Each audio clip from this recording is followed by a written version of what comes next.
啟動，2026一箭雙雕藝術季正式啟動。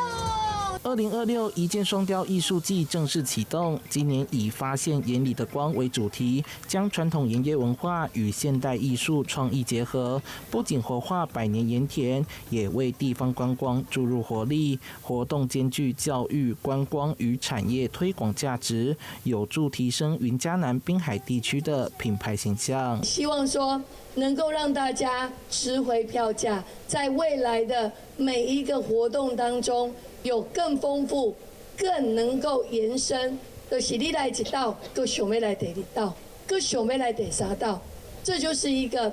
所謂的黏着度。舉辦至今第14年，這回首次規劃七股北門雙展區，其中瓦盤鹽田光雕打造鹽田光影步道、光筆沉浸式體驗、社區共創花燈、光屋迷宮以及熒光塗鴉牆等特色展區，透過藝術與光影呈現鹽文化的全新樣貌。藉由不斷的創新，能夠藉由生態永續的概念，藉由廢棄的一些材料呢，創造出不同的一個藝術作品，相信這樣的一個平台呢，也具備更具有國際性的一個展現哈。除了藝術展覽外，也同步推出限定優惠遊程，遊客能夠放慢腳步，感受鹽田風光。活動期間，每個週末也都有多元互動體驗，讓鹽的文化保存不再只是靜態展示，而是成為全民都能參與的藝術盛事。記者邱懷談的報道。